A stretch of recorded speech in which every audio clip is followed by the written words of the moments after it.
It's time to meet your 4 championship contenders for the 2022 Stone River Outfitters Cup Series Championship from Phoenix Raceway. 31 starts on the season, 20 top 10 finishes, and 10 top 5s. Mr. Consistent, please welcome Charlie Widener.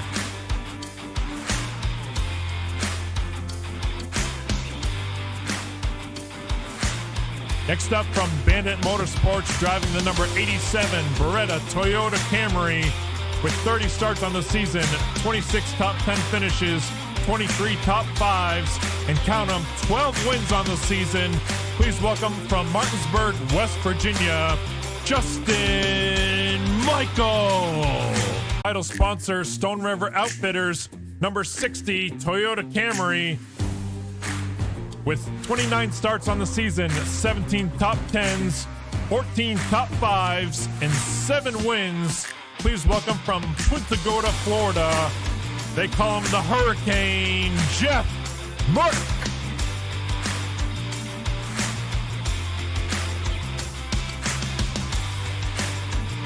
From Bad Apple Racing, number 41 Mobile One Ford Mustang. With 31 starts on the season, 24 top 10 finishes, and 20 top 5s, 6 wins, including on various racetracks throughout the year.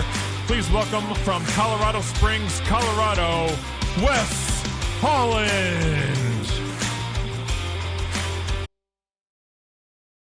In the back, don't qualify. Good luck. Hi, I'm Dick Berggren, founder of New England's Racing Museum and a veteran racing announcer doing MRN radio, television for CBS, Fox, ESPN, TNN, TBS, and live speedway announcing for more than 40 years. We're together tonight to decide the 2022 Stone River Outfitters Cup Series champion. That champion will receive a beautiful trophy in recognition of his achievement. Competitors raced all year to Darlington when the top 16 in points were identified as those with a chance to win the championship. And then it was narrowed down every 3 races by 4, until now there are just 4 in contention to become this year's Stone River Outfitters Cup Series champion on the Multi-League Racing Network. Sounds like NASCAR, but Joey Logano isn't here. He's off celebrating.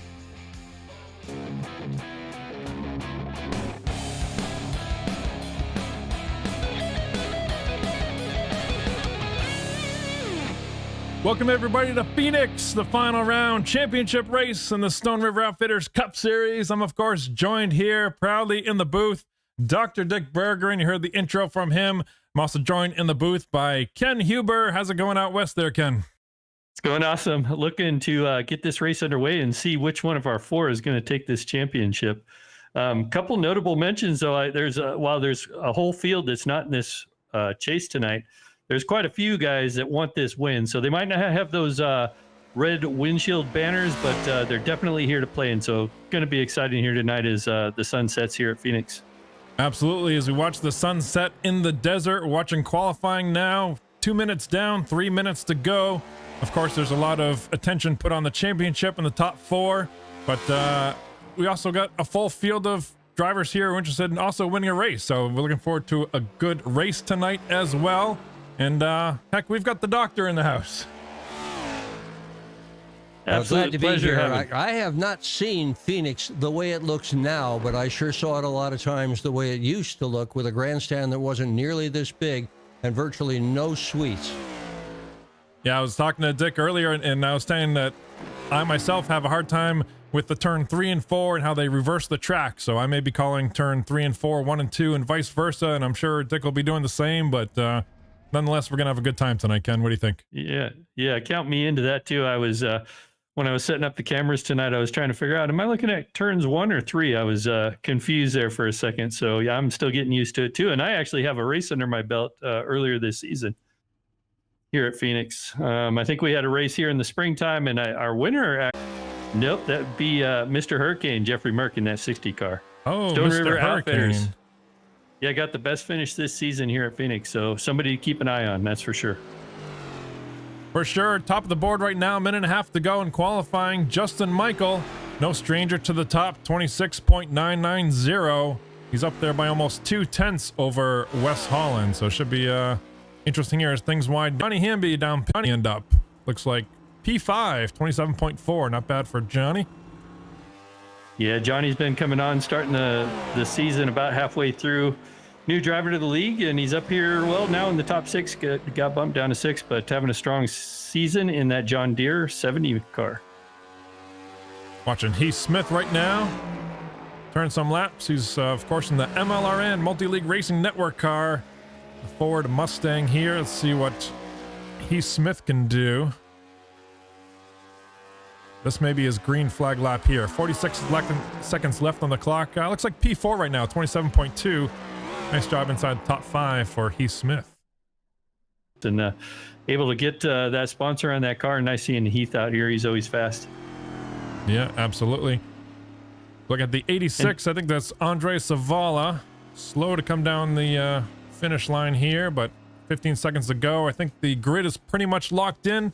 We'll be back here shortly for the starting grid and get this championship. Interesting stat tonight. I was going through some of the drivers there, Scott. We've had 75 drivers participate this season in what? I think it's about 36 races this season. Yeah, a lot of drivers, a lot of races.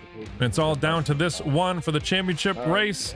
Right now, let's go to the starting grid and see what we got here. Justin Michael, 26.990. He's out on a mission, starting from the pole, championship contender. Wesley Holland is on his outside from Colorado Springs, Colorado. Greg Mall from Bandit Motorsports. Heath Smith starting 4th. Hurricane Merck in 5th. Johnny Hamby, P6. Christopher Howell. Chris Voiles. And Wade Chichita. Good to see him out here. Good to see you out here, Wade. Starting P9, 27.5. And JJ Garrett rounding out the top 10. Hey, Charles Widener is going to start on the inside in 11th. Charles Widener, one of those 4 drivers with that red windshield banner, starting way back in 11th there, Scott, so that's interesting. Jack Watts will start in 12th on his outside. Andre Savala starts in 13th.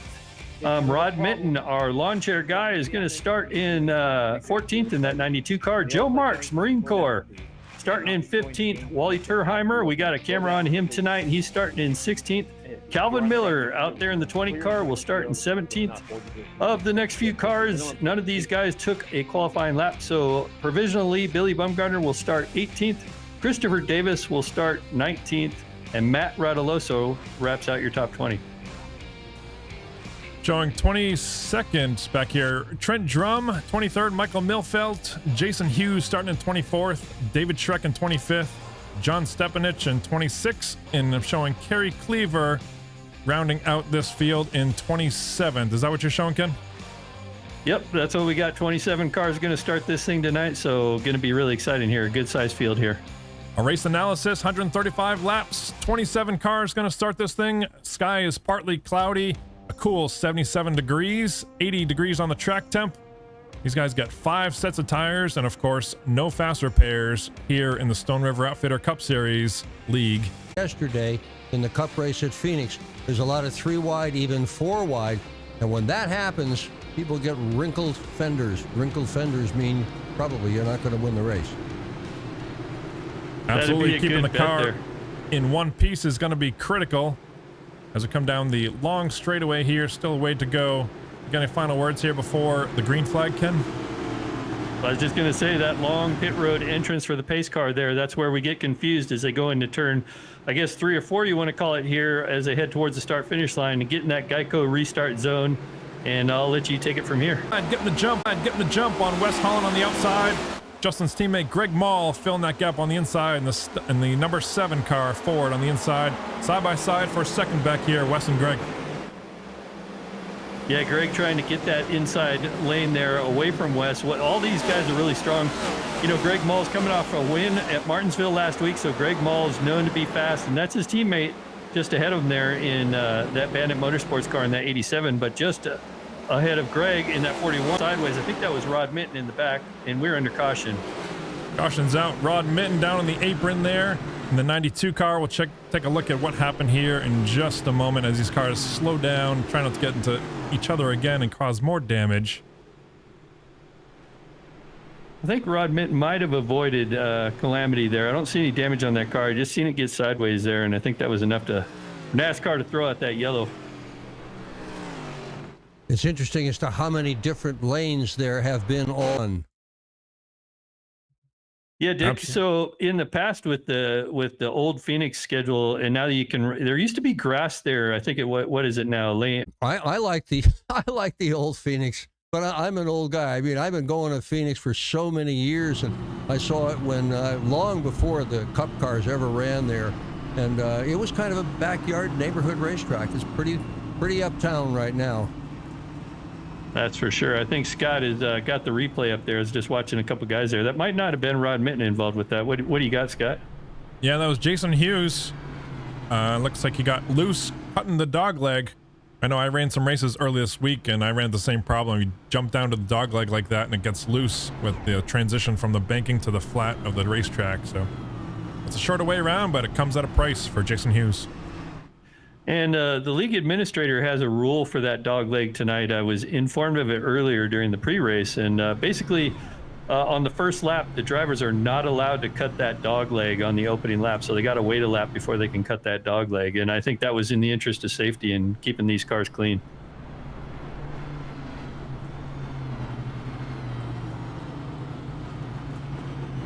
The fans can notice the scoreboard on the side. On the left side, we have the numbers lit up for our championship contenders. Notice they fill up the top 3 spots. Justin Michael, Wes Holland, Jeffrey Mark, and then Charlie Widener down there in 9th spot right now. But it'll be easy to follow your favorite contender for the championship. Hey, so we got some shout outs in the chat right now. We got Ricky, those top 4 drivers out there. And currently Charles Widener is running in 9th place. So nobody took tires. This is going to be a quickie caution. They got lights are out in the pace car as we're about to go green flag racing again here. Wes Holland Sr. is also out there in the chat rooting his boy on. That'd be Wesley, who's currently starting on the inside in that number 2 position. Justin Michael is taking the outside lane. Pace car is ducking in the pit lane, but we got another corner before we take him to green. All the way down, Dick, what used to be the front straightaway. And now it's the back. Yeah. It was the old turn number 1 into the Geico restart zone. Justin Michael takes the outside for this start this time. His teammate Greg Mall just behind him in the 7 car. Gets the jump. We're away. Green flag race and lap number 6 going on the board. Phoenix. Justin Michael again with the great jump side by side back here for 2nd and 3rd.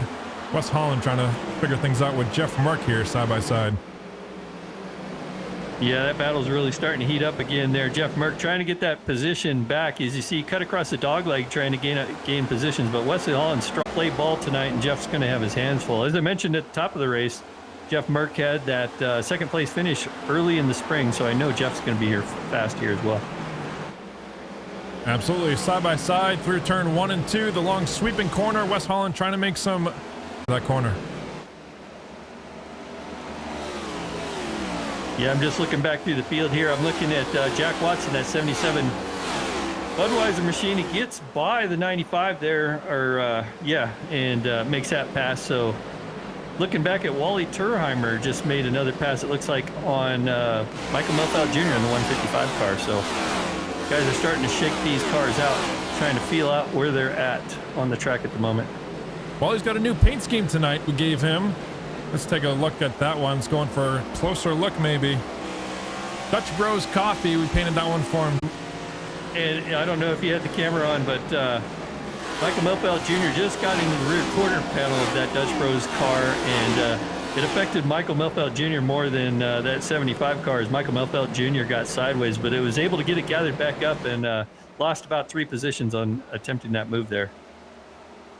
And Michael has lost the lead. He's now in 2nd spot. Merck is, it's jumping around. Merck is now in 3rd, Holland in 4th, and Widener's still outside, or just inside the top 10. Wes Holland here. He's not messing around tonight. Cutting the dog leg. Keeps it straight. These guys are neck and neck here. All championship contenders. Yes, Scott, you can verify. Cutting that dog leg, sometimes you can get the advantage, but if you don't bring it out the caution. Wow, big wreck on the front straightaway.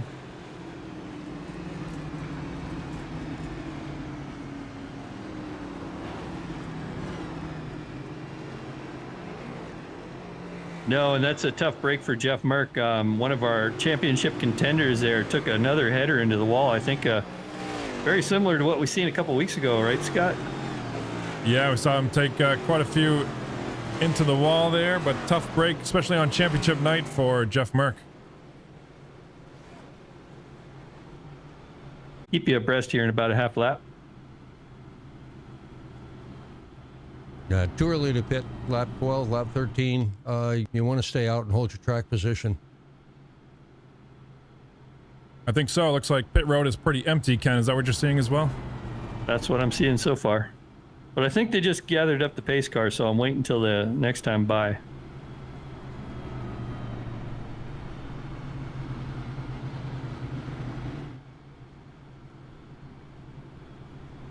Seeing, well, I know one person that's going to be on pit lane is already down a lap, and that's Jeffrey Merck trying to get, I think he had to get that car towed, so that might be a really tough night for Jeff Merck. There might be some serious damage with that car, and it looks like most drivers are staying out. Imagine maybe some guys towards the end of the line here might head to pit lane, but right now it looks like, yeah, we've got a few cars. We've got the 155 Michael Melfelt Jr. on pit lane. The 20 car of Calvin Miller is on pit lane. Looks like the 13 as well. No, that's not the 13. Why don't we talk to one of these guys? What's Merck? Well, he's maybe we can talk to Merck. What do you think, Ken? Sure.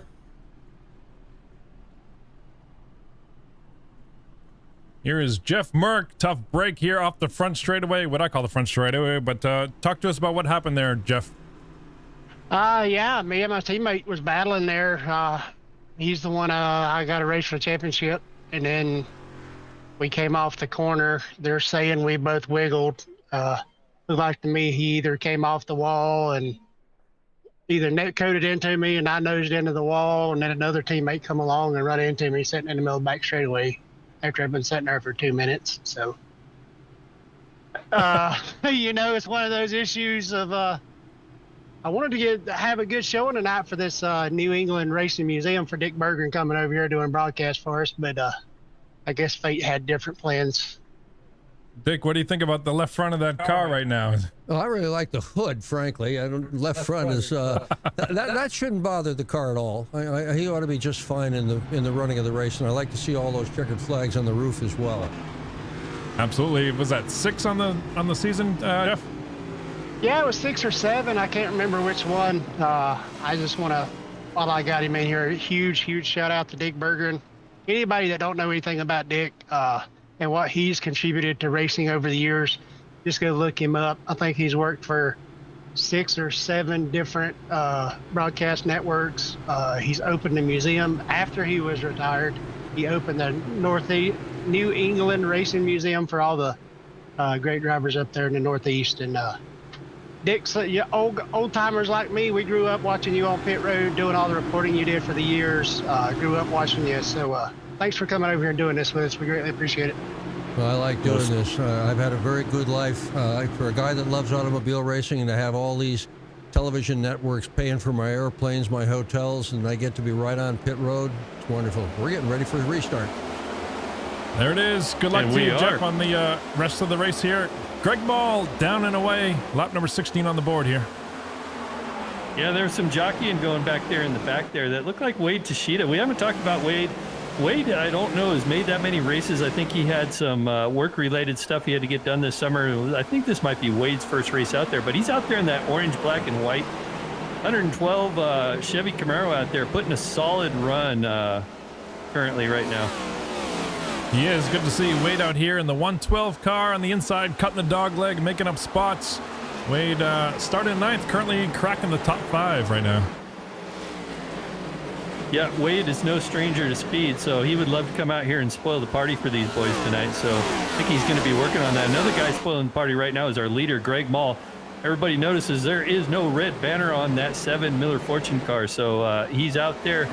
He's going for the win tonight, that's for sure. That he is. Looking back, his teammates in 2nd and 3rd spot.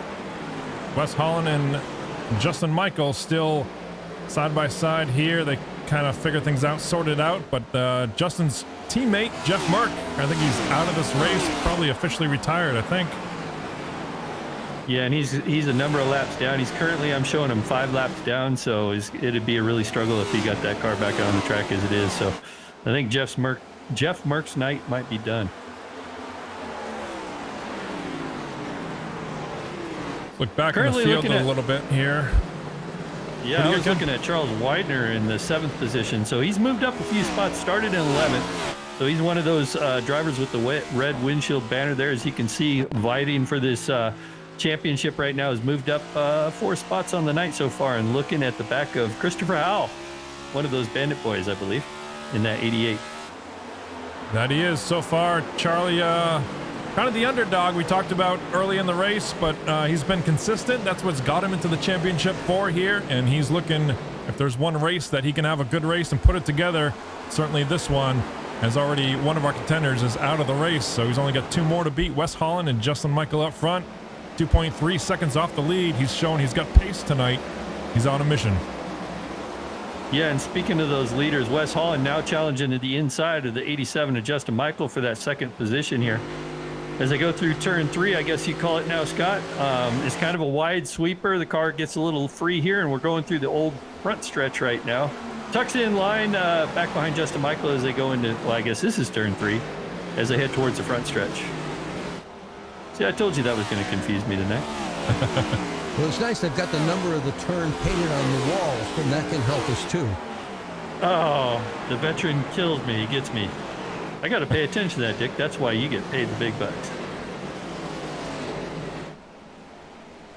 I want to know what is there about this guy, Michael, that makes him so good?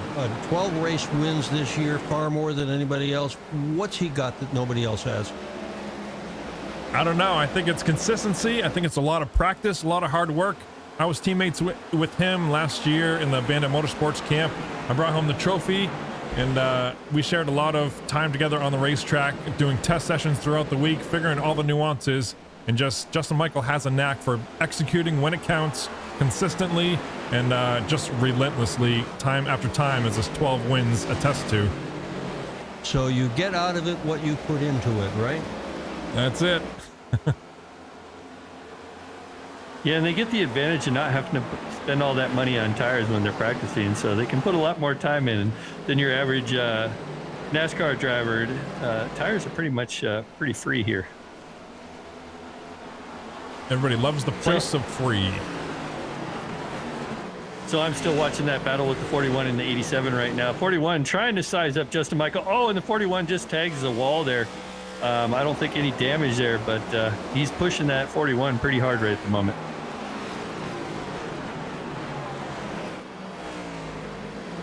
Got Wes Holland Sr. in the chat. And then we got Marabella Rose saying, good luck, Dad. Now, Marabella, you'll have to refresh my memory, Scott. Which driver is that?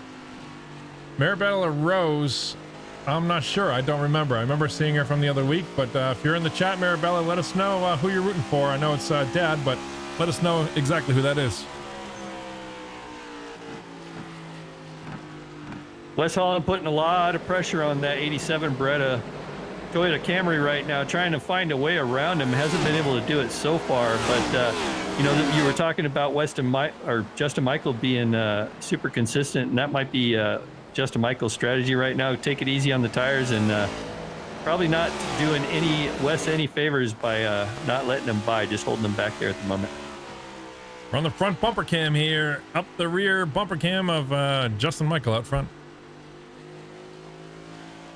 Wes Holland's a big fan for Tony Stewart, and he drives a lot like Tony Stewart. Don't give an inch, just stay on the gas, keep going. Amazing. Stewart a couple of weeks ago in an NHRA dragster almost came out with the win, came very close to it. His wife, of course, races on a regular weekend basis in the NHRA. If you've ever seen those things, they're really fun to watch. You can be sitting there in the grandstand and watch some guy drive by you at 325 miles an hour. That is something I remember as we watch this battle. Wes Holland to the inside. We'll see if Justin Michael doesn't give it up. Pinches him on the corner exit, side by side. Wes Holland loose on the inside. Ducks through the dog leg.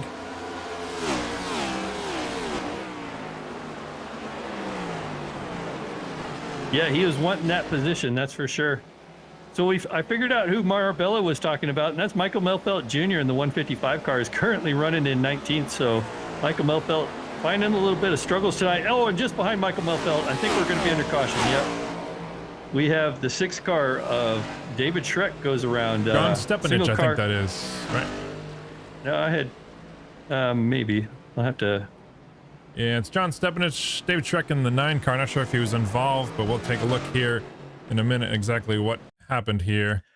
Let's back it up live. Why not? I seen that 6 and I thought it was a 9. Here we are. Let's go cockpit view. Just gets around, tries to correct it, locks it down here on the north side of the racetrack. Everybody does a great job avoiding more catastrophe there. Well, pit lane is a busy place. Greg Mall leads him down into pit lane as Greg Mall tries to find his pit stall going around this corner, which sometimes can be really hard to see as you round in the corner here. So you can't move your head around in these virtual race cars, so it's really difficult to find your pit lane sometimes here. I don't know any drivers that like a curved pit road. It is so hard to find your spot.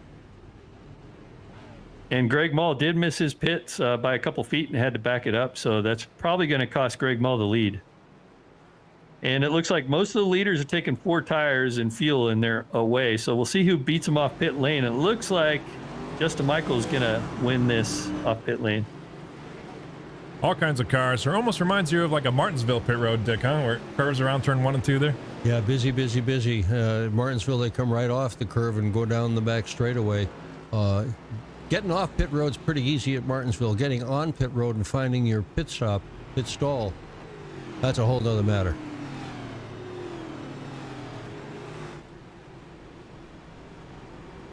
Back up front, looks like Justin Michael beat them all off the pit road. Looking to dominate this thing. Wes Holland in second there. Why don't we change gears just a little bit here, Ken and Dick, if you could, from the New England Racing Museum, could you talk a little bit about the museum itself and the mission statement and what it's all about here in the Northeast? I don't know if I can talk just a little bit about it. I might want to talk a lot more about it, but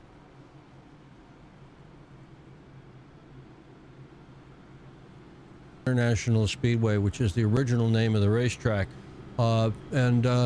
he came to me and he said, we're losing our history. Cars that are uncompetitive are getting cut up instead of being saved, and photos are lost when Grandpa dies and nobody knows what to do with the pictures and they get thrown away as a result. We need a museum.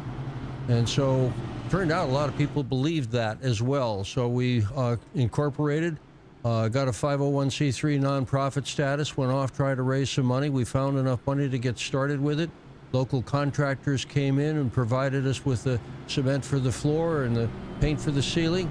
And we opened up in June of 2017, so we're finished 5th year so far, and it's still rocking. It's all kinds of race cars and motorcycles and just about anything that races in New England. It's an all New England museum, so if you want to hear and see the history of motorsports in New England, the New England Racing Museum has pretty much got it. Thousands of photographs, lots and lots and lots of programs and books and all kinds of things to see. Cars, of course. Lots of cars. Lots of cars, lots of great people. And I know firsthand, Dick, I've spent some time up with you, of course, taking pictures as the photography for the New England Racing Museum. And I just wanted to let you know that on behalf of the multi-league here on iRacing, we all appreciate you coming to do this. And I'll let you know, too, that I put out a notice to these guys, and they all pitched in. And what I want to show you is...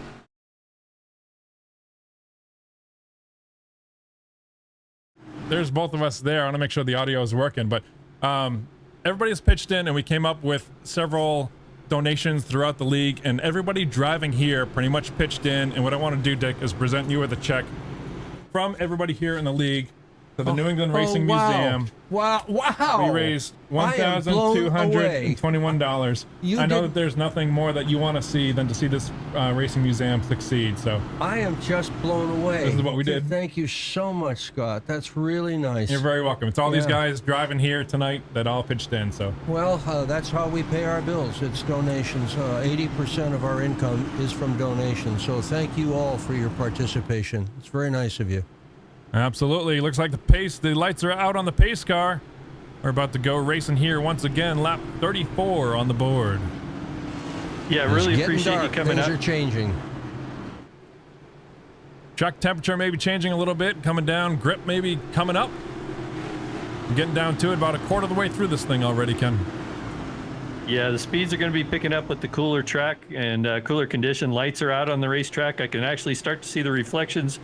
We're going into turn 3 here, so as they look for that Geico restart zone, not to jump it too early and get that black flag. We've seen Justin Michael do that before. They're in the zone and they're away. Justin Michael gets a great start there. 41 kind of lagging back on the outside, holding up that 7 car. Meanwhile, the 1 car of Heath Smith making a charge for that inside lane on West Holland. Can't quite get it there, and it looks like Greg Mall is going to get him on the outside. Michael has taken the lead on every single restart. He hasn't missed one. There's a place where he is really good. Restarts. We talked about it early on. Justin Michael, super consistent, knows how to execute when it counts. Watching Wade Tachita, another one who's very fast and good at executing. Cutting through the dog leg there, trying to stay in the top 5, running 7th right now in that red and white car. Yeah, I also want to give a shout out to our 4th place driver, started in 11th, Charles Widener. One of our top 4 drivers, mentioned him quite a bit tonight already. He's just behind Greg Mall right now. He's got his sights set on those top 3 right now, trying to look for a top 3. So hard charging Charles Widener shows why he's a championship contender at the moment.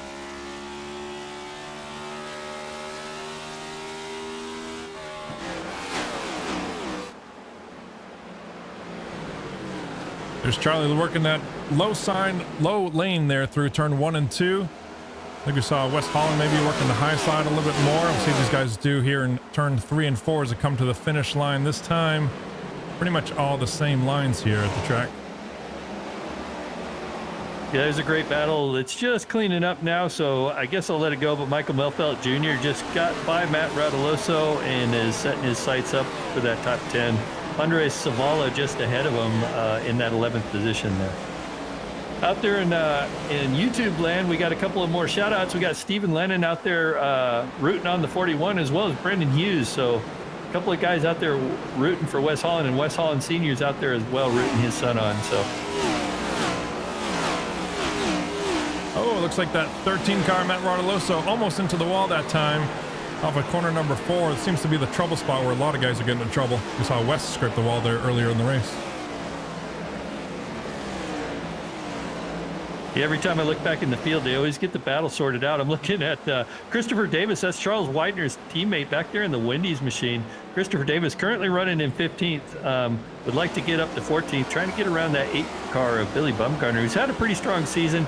Didn't make the playoffs, but is falling back now, and it looks like he's in the clutches of Joe Marks in that 4 Marine Corps car. There he is. Good to see Joey Marks out here.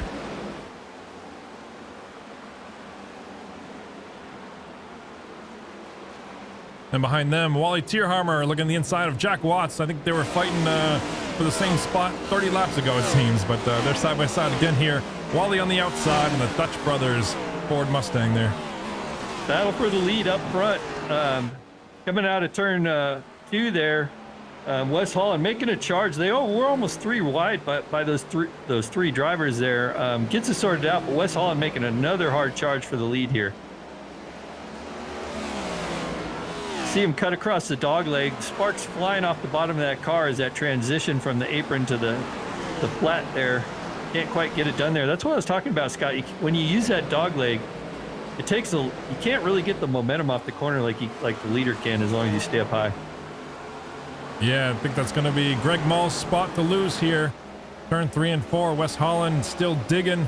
Probably using a little bit more tire wear than he wants to down there, but trying to fight the spot. He knows he's got to get through the teammate of Greg Mall to get through Justin Michael up front ultimately.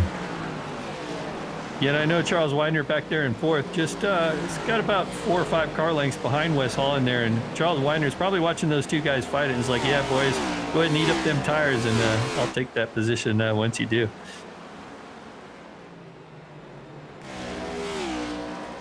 So we got Shelly Mall out there rooting Greg on, who's currently running in 2nd in that Miller Fortune machine.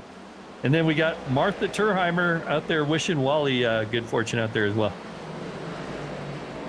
Good to see Martha out here. She's one of our loyal listeners and watchers, so good to see you out here, Martha, as well as Mr. Holland, of course, in the chat joining us, and Shelly, like you said.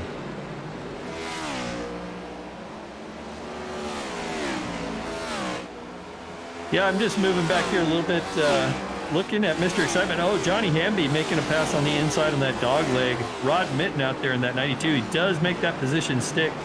So Johnny Hamby, give that position, 8th position to Johnny Hamby in the John Deere Chevy Camaro. Looks like Johnny might be, or maybe Rod Mitten was kind of holding these guys up a little bit. Now that Johnny Hamby has gotten clear, we'll see if he can increase that gap there as Mr. Excitement, JJ Garrett, right on the back bumper of Jason, or right on the back bumper of Rod Mitten, rather, in that Caterpillar car, looking to pick up that spot. Rod Mitten losing spots time after time here. Well, I think I might know why Rod Mitten is losing spots there, Scott. So if you remember earlier in the season when he had a really good run, he was racing from a lawn chair and a laptop. But I don't know if you got a camera on him now. You can see he's in a more professional sim rig there. And that might be what's hampering his skills tonight. Yeah, we got him. There's Rod racing from his home there on the broadcast. Oh, we got a car sideways in the wall. I think we're still under green. I'm not sure who that was. Scott, trying to catch up here. Somebody tagged the inside wall there really hard, but it looks like we were able to keep it under green here. My timing is scoring, showing maybe Matt Rodoloso. Let's take a look here. Go back in that 13 car, Pepsi car. There it is. That transition again down to the dog leg catches him off guard and loses grip as the flat section of the racetrack does a nice job of collecting it and keeping us under green. Should never have a race car numbered 13. It's bad luck. It is such I bad agree, luck. Dick. Although locally, we got a guy named Ted Christopher that won tons of races driving cars number 13. But usually it's taboo to do that. Maybe Matt's trying to knock off the fenders on it to make it look more like a modified like Chris. Let's see if you can have more of a like Teddy. Yeah, Dick, funny story. When Scott and I are racing, we haven't raced this season, but if I'm in 13th position, I have to get out it quickly, whether I drop back to 14th or get into 12th. It's I don't like being in 13th.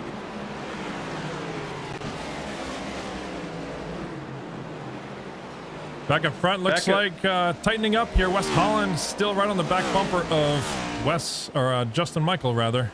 About 0.3 of a second back here. Yeah, and Wes Holland drives for Bad Apple Racing, so he is not part of the Bandit Motorsports. 1 and 3 are. That's Greg Mull and Justin Michael. Greg Mull is starting to slip back a little bit after leading a good percentage of the first half of this race. Starting to slip back a little bit. Wes Holland up there in second seems to be pushing pretty hard because if you notice he gets right up to the wall and that car is almost sideways when he does it. So he's pushing that 41 car really hard tonight. Just the way Tony Stewart would do it, right out sideways. Everything on the line when it counts, so.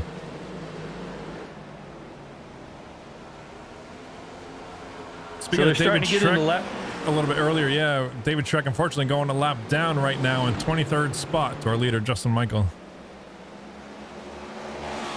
Finally starting to see that green flag scenario here where we could be seeing green flag pit stops here. If it continues like this, we're lap 52 of 135, so we're starting to knock them down now, Scott, as it looks like the sun is just about all the way down.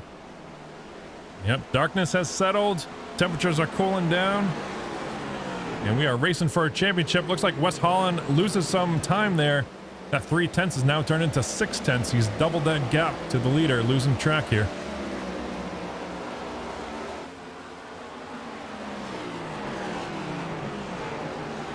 Tires, looking at the tires. Looking at Jack Watson, the 77 car, getting on the inside of Mr. Excitement there in that 79 Caterpillar machine. Speaking of Tony Stewart, that 79 Caterpillar machine has seen some crazy incidents this year, and it's always fun to put the camera on them because we never know what's going to happen. For sure, there's JJ on the outside of Jack Watts. Let's go cockpit view with JJ, see what he's doing on the steering wheel. Looks pretty out of control right now as he goes through the dog leg. Yeah, and it looks like Jack Watts is going to claim that position here. Oh, they get a little close there. You see the 79 getting a little sideways up high there. Now he's going to maybe lose another position there to Joe Marks in that number 4 Camaro.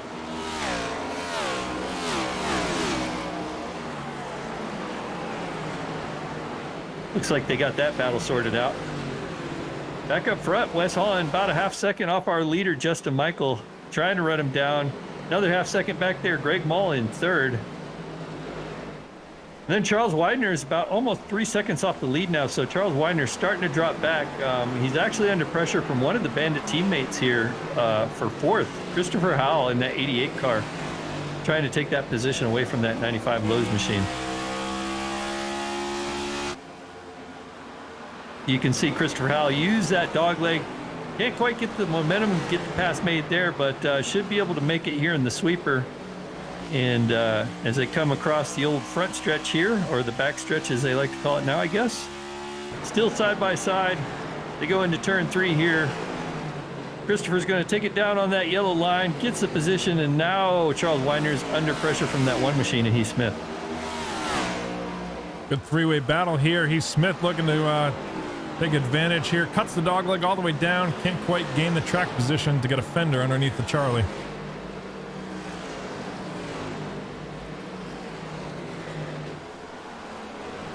Yeah, it looks like most of the cars now are about single file. Christopher Davis running back there in 10th. Trying to put some pressure on Andre Savala in that 86 car. Couldn't make it happen that time, but keeping the pressure on him. Hopefully that 86 makes a mistake so he can get a pass made. But right now it seems to be drifting back here as they go through the dog leg.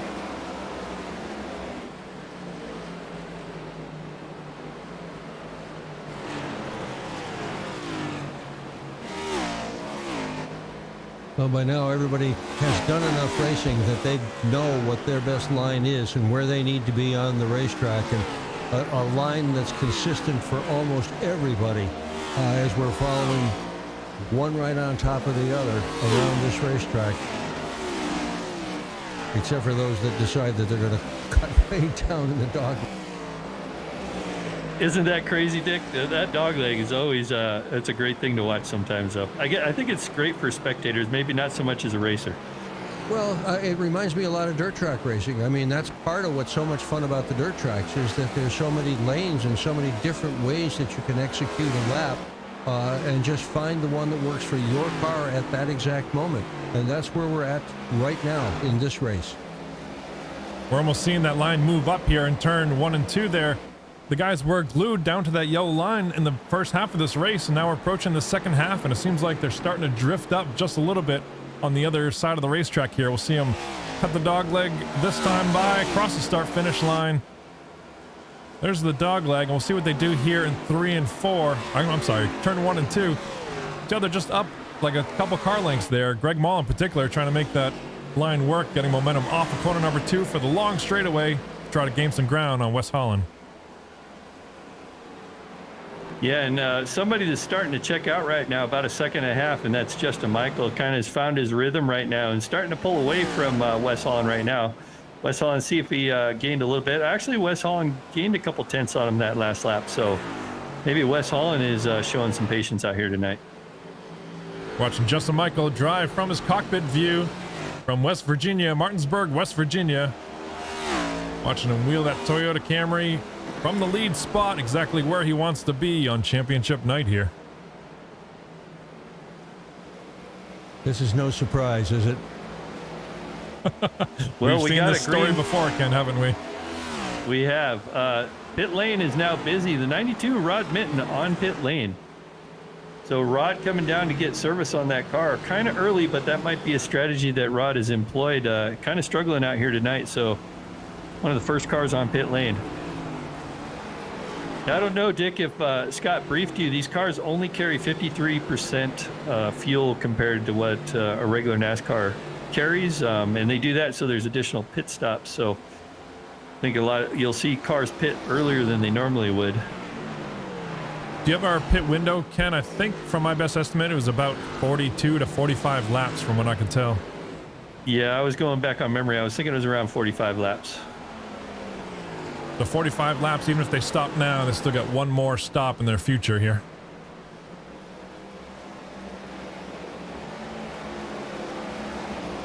And I'm not sure if Rod Minton, I don't know if he have his last pit stop, but like I said, that was really early. I see Greg Mall on the radio, so interesting to see what Greg Mall's going to do here. I don't know if he's calling out a pit stop. It looks like he is. Greg Mall headed to pit lane, so maybe our fuel calculations are a little off. It might be sooner than that 45. Looks like pit lane is about to be busy with green flag stops. Got the 7 of Greg Mall. I heard Jason Hughes out there calling out a pit stop. He's out there in the 58 machine. That Bad Apple racing. Oh, 58 sideways causes a caution there. So just as I was calling out Jason Hughes, Rod Mitten sideways into pit lane. We got all kinds of calamity here. We're going to try to back it up here and follow it all for you. First, let's go back and see what happened to Rod Mitten in this yellow 92 car down the front stretch. And then just to the outside. No, I don't think that was the incident. Let's go to Jason Hughes. See what happened with him here. All kinds of sideways and loose. And let's see. I don't know. Was it in turn? Was it at the start finish line, Ken, that you saw it? Yeah, it was right before pit lane, so that'd be turn 2, I guess it is. I think if I had to guess, it was Jason Hughes getting slowed up for pit lane, gets the car sideways, and then everybody behind him checking up. And I think Rod Minton might have been just checking up, and that car went sideways on him. Yeah, watching now, Jason Hughes, there's the contact, comes down on John Stepanich, trying to make the entry to pit road. Maybe Jason doesn't have a spotter up on the roof. What do you think, Dick? I don't think he does, and not being able to clear is a problem with every kind of racing. So many crashes caused when somebody thinks he is clear and they're not. You say, the old saying is spotter said clear, right? Yeah, the spotter isn't driving the car. Well, NASCAR, our race officials have black flagged that John Stepanich car, so apparently they felt that car needed to be black flagged, so I'm not sure what the penalty is going to be on that car, but issuing some sort of penalty on that. And then poor old Rod Minton, who just got his service, ended up going in pit lane again, only this time sideways. And I'm sure that Rod Minton broke the speed limit going through pit lane. I don't know if you're able to capture that there, Scott. Let me take a look here. If we can go back to where Rod was. No, it's the same replay. I can't catch that replay, but yeah, you said it happened to get sideways on the pit road entry, you said? Yeah, he was sideways going through pit lane entry here. I'm not sure if he lost a lap or not. We'll have to go back and once timing and scoring gets caught up to see. Greg Mall got caught a lap down. He's the first car that's going to get a wave around. So looking up here just behind the pace car, Greg Mall in 21st position, 1 lap down. He was in 3rd spot or 2nd spot, I believe, when he came onto pit lane. And this is one of the risk you run when you're pitting under green. You got to be worried about the caution coming out, and that's exactly what happened. Right now, our leader's being shown as John Stepanich, so kind of interesting. Ken, you said he was going to be black flagged here. NASCAR didn't like what he did. Maybe it was that contact, but coming to pit road this time, maybe to pay his penalty.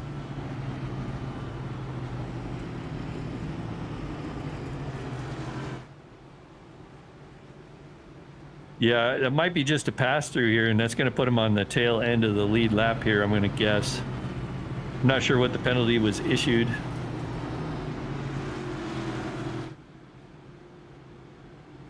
I see John Stepanich on getting his car serviced, so.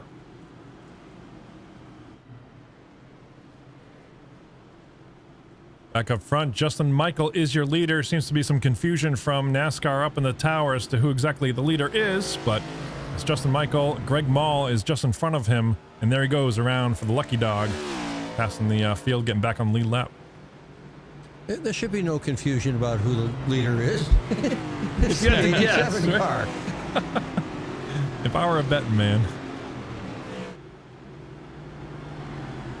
Well, he's got his teammate now there, the 88 Christopher Howell now on the inside. Lights are out in the pace car, so listen, we're racking and stacking here. We got Justin Michael, our leader, on the outside. Christopher Howell on his inside teammates. In 3rd, Heath Smith in that one black car in 3rd on the inside. Johnny Hamby in the John Deere machine will start in 4th. Charles Widener, one of our chasers, will start in 5th, and Billy Bumgardner on his outside in that 8 car will start in 6th. Watch this restart from Johnny Hamby, his roof cam. Looking at the leader, Justin Michael, this is where he's been sharp all night long on these big restarts. Into the restart zone, he's away. Lap number 71 going on the board. Johnny Hamby watching him get smaller and smaller out the windshield. And Michael, once again, takes the lead on a restart. He's just so good with the restarts. Back And here, we're Charlie three wide Widener back. not quite having as good of a restart in the middle, 3 wide, sorts it out there with Wade Tachita looking to make that pass on the inside, but Charlie avoiding some catastrophe there in the middle, 3 wide, I'm sure is not where he wanted to be on that opening lap there. Definitely not, but they got that battle sorted out. Wade Tashida back there goes through the dog leg. It's going to get that position away from Charles Widener. As that 77 of that Budweiser machine of Jack Watts now putting some pressure on the 95. Gets to the inside there as they head down the old front stretch going into turn 3 here. You'll see that 77 get down on that yellow line, try to take that position away from that 95. Let's not also forget about the storyline. I think we may have missed it in that caution cycle, but Wes Holland is stuck on pit road now. Ken, do you know what's going on with Wes Holland? I do not. Actually, that you mentioned that. I have to go back there and see what happened. Championship contender, huge repercussions here for Wes Holland, parked on pit road. I'm sure that's not going to get him a trophy. No, and down a lap. He's really got a problem going on, whatever it might be. Down 2 laps now, fallen even further. Now we're looking at Justin Michael and Charlie Widener running second in the championship, back in 6th spot here. Wow, that's big news for Wes Holland there. So tough break for Wes Holland, but he's probably going to be hoping for a caution now and try to get back on the lead lap. He is currently, I'm showing him 1 lap down. Is that what you're showing, Scott? No, he was 2 laps down. He's back out on the racetrack now, but 2 laps down in 19th spot is Wes Holland. Oh yeah, my time and scoring just now got caught up. Yeah, he's got a tough road to hoe tonight, that's for sure. And Charles Widener now is back there in 6th position now, probably watching all this happen. Charles has had a decent night, kind of running in the top 10, top 5, kind of having a quiet night, staying out of trouble. But right now he just sees Justin Michael as his chief competition right now for going for the championship. So he's probably not rooting for the best things for Justin Michael running up front right now.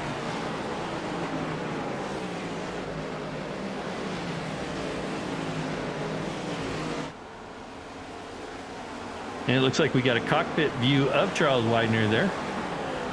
Yep, there's Charlie wheeling there. Holding his tongue just right to get around these corners.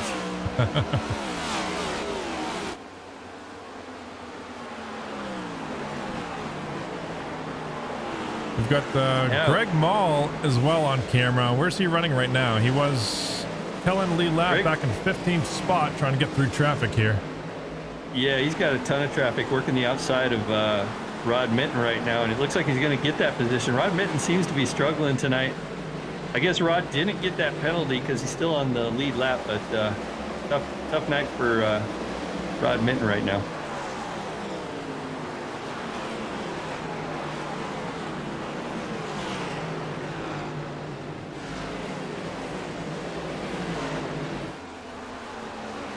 Back in front, Christopher Howell making a heck of a run here tonight, up in 2nd spot, 6/10 off the leader of Justin Michael, but it's not often that we see Christopher Howell in contention for these wins, so great to see him up in the Veterans Project 1111 number 88 car up here.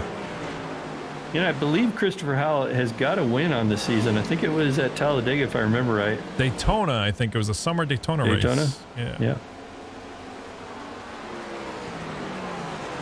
One of the few drivers out there with the race win, but not biting for a championship.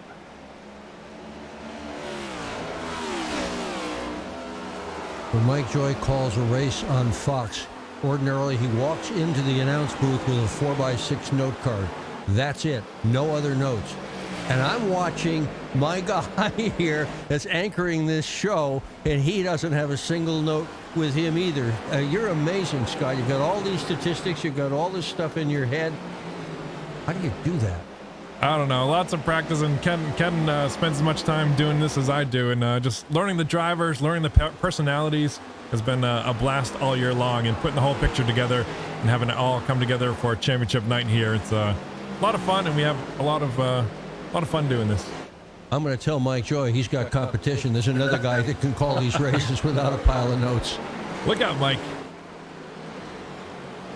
Hire the man. Back there, I think I just happened to notice that looks like Hurricane Merck, Jeff Merck out there. He's 28 laps down, still out there turning laps. So, we got 54 laps to go, Scott. I think Jeff Merck's probably, maybe if he stays out and there's an accident between our leaders there, then he might have a shot at this. But after we get 28 to go, he's going to be out of luck. There's Merck driving there, tongue out, everything from Punta Gorda, Florida. He's giving them hell up there. Nice job, Merck, with the persistence and staying out even with the damaged car, and appreciate the commitment here. Well, back there running in third, we got the one car, Heath Smith, putting some pressure on the 88 car. Christopher Howe is currently running in second. Has been dropping off his teammate there about 1.2 seconds behind Justin Michael there, but that one machine is looking strong. And then back there in fourth, Johnny Hamby having another quiet night, another solid run by our road course extraordinaire out there in that 70 John Deere machine. Yeah, Johnny doing a great job. Been as high as third tonight, running fourth right now. Started back in sixth, top 10 pretty much the entire night, staying out of trouble. Nice job by Johnny. So we got Lance Ackerson out there saying, let's go restriction plate Wally. So I guess they're talking about Wally Turheimer there. And I guess that's Wally's his little brother. So it's a big brother out there, Lance Ackerson.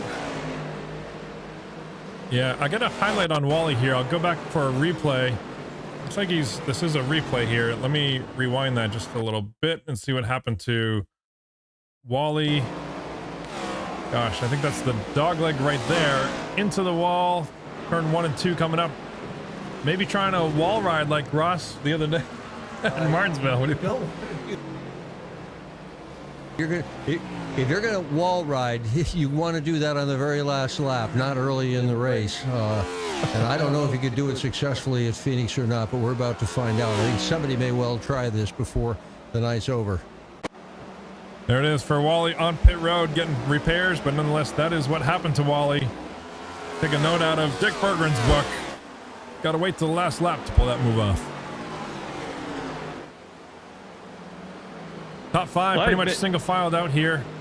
Charlie Widener rounds out the top 5, and it looks kind of like a hornet nest behind Charlie here, starting with Wade Cheetah on back. Wade, Christopher Davis, Jack Watts, and who's that on the inside? It's Jeff Merck on the inside there.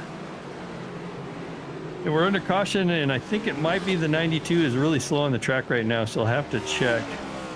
Rod Minton. Yeah, let's look at Rod Minton coming into turn 3 and 4 right here. And we'll see if we see any incidents. I don't see anything from Rod. You know what happened maybe up here in turn 1 and 2? Up there it is. Gets sideways. I don't think he hit anything. What did Darrell Waltrip used to say? He wrecked. He just didn't hit anything, right? Well, pit lane is going to be busy. We got 48 laps to go there, Scott. Well, 47 actually when they cross the line. And with the pit window of maybe 45 laps that we talked about, I don't know, it's going to be really tight. But Justin Michael's leading them down pit lane as he's looking for his pit stall there. Heads into pit lane, gets it nice and stopped. Nice pit stop by Justin Michael. And it looks like he's got the right sides up. See if he's going to take 4 tires on this. We got a bunch of cars that didn't head to pit lane, so this might factor into strategy as well. Yeah, with about 45 laps to go, I think we saw the fuel run is about 35 laps. So I don't know if these guys can make it here to the end of this thing. I think it's going to be a big stretch to get 45 laps out of these cars.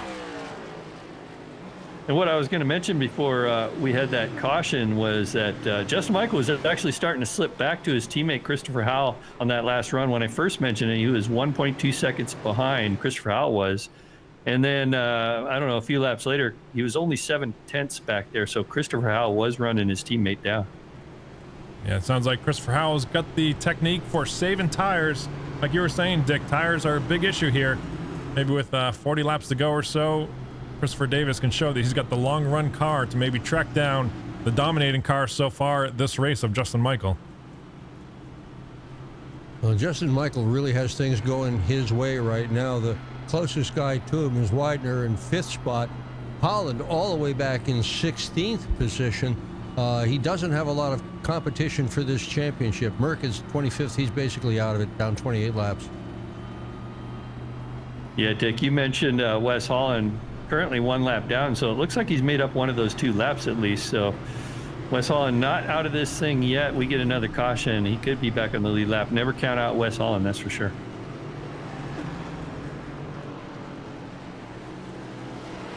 We just had 2 laps ago, lap 88 on the board. We had our Ken Conley tribute lap, but we lost last year to cancer, unfortunately. So I promised that we do our Ken Conley tribute lap every race this year, and we've held up to that bargain. So today is the last one for your brother. Miss your brother and thinking about you. Godspeed, Ken.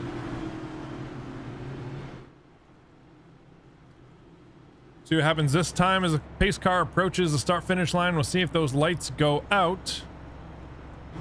And yes, lights are out on the pace car. We're going green next time by. And Greg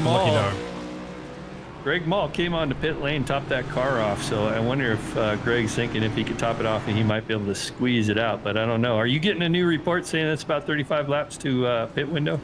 I'm basing that off of when those guys were making the green flag pit stop, so I don't think they were really short pitting because they had multiple stops ahead of them, so I'm pretty confident that 35 seems to be the window, but I was getting closer to like 42 to 45 when I was running my tests earlier. I think you're still right, Scott, because on the bigger cookie cutter tracks, we were running about 30, 33 laps. This is a much shorter track, so I think 45 is 40 to 45 or whatever is probably an accurate estimate. Yeah, so maybe Greg Mall is sitting in the catbird seat with a fresh tank of fuel.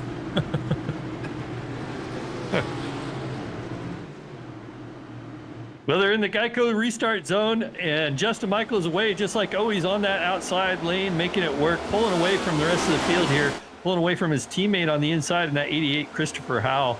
Now under pressure on the outside with Johnny Hamby out there in that green and yellow John Deere car.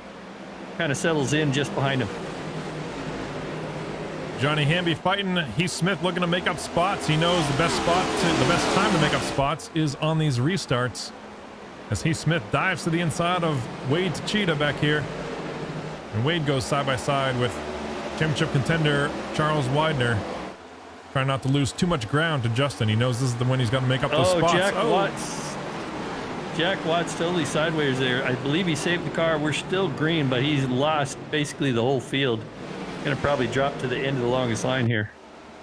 Watch a quick replay from Jack Watts' car as he gets sideways down here through the dog leg. We've seen that happen to so many cars tonight. Locks it down, almost collects Christopher Davis, but does a great job there, like you said, keeping the green flag out. He had a good chance to really wreck that thing. He did. Anybody else behind that wheel, myself included, probably would have went around. Oh, we got another car up in the wall hard. Out on that outside wall. I think that was turn 2. I think we're under caution here. We are. I'm showing in that 13 car. Maybe it's that lucky 13 on the inside of JJ Garrett. To the start-finish line. We'll see what happens up here. Cuts the dog leg, nothing there. Probably happens up in turn 1 and 2 here as it gets to the inside of Jeff Merck. This is the replay. Oh, does he get into Merck? I think he does make contact there. Hard. Let's watch that one maybe in oh, I just lost him, but maybe we can watch that one in slow motion from his cockpit here. Dick, what do you think about this one? It goes into the wall. I think if you're going to crash, you may as well be spectacular, but you're supposed to do it right in front of the grandstand. Yeah, that was on the far end of the racetrack there. See those orange barrels that you can see at the end of all these pit walls? Those were invented by a race car driver named John Fitch out of Connecticut. He was in the Second World War and discovered that barrels like that filled with sand outside a tent could save a man's life because the bad guys would be trying to shoot you. The bullets would go into those sand barrels. Save the guy, save the U.S. serviceman. And he came back and he was a racer, and he thought, use the same thing. If it'll slow a bullet down, it'll slow a race car down in a more reasonable fashion. And now they're all over the world, those orange John Fitch barrels. Wow, out of Connecticut too, huh? Another piece of New England racing history right there. Yeah, he helped design Lime Rock Park Speedway, and he had a wonderful career. He raced all over the world and did incredibly well at it. Wow, awesome.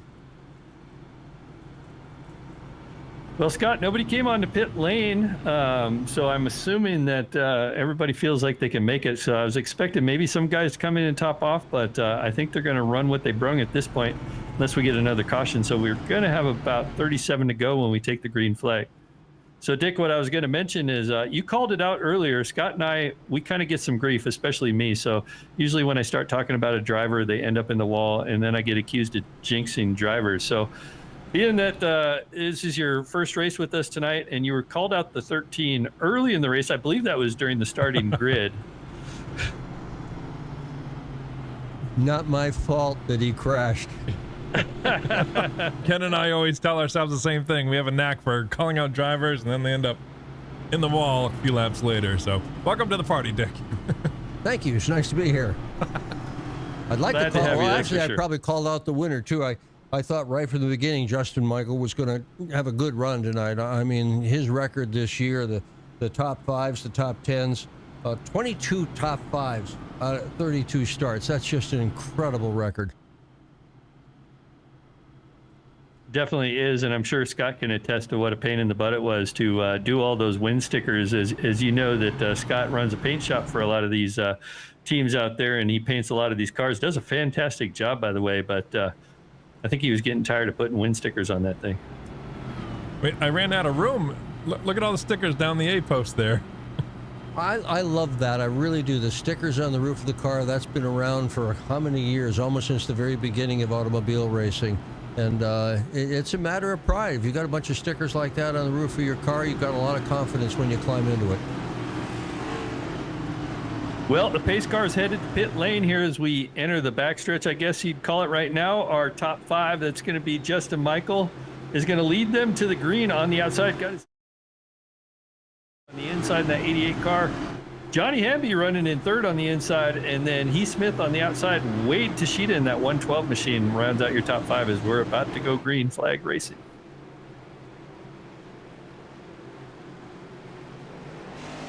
Here we go from the roof cam of Charlie. Justin Michael again with another great restart here through the dog leg, side by side. Johnny Hamby on his inside. We're getting down to at 99. We're almost into triple digits. Lap 100 coming on the board next time by. Yeah, in that one car, Heath Smith challenging really hard on the outside, trying to get around that teammate, Christopher Howell, in that 88 car. Looks like he's going to get it done. And just behind Christopher Howell, you got the 95. Charles Widener putting some pressure on the 88 now, too. Charles Widener now knows it's do or die time, and that 87 has been super clean and fast tonight, so Charles is going to have to get up on the wheel if he wants this thing. Charles up to fourth. It's been about the best view that he's had out of the front so far tonight. I think he's been up to third earlier in the race, but now it is showtime, like you said, Ken. Put the pedal to the metal if you got it.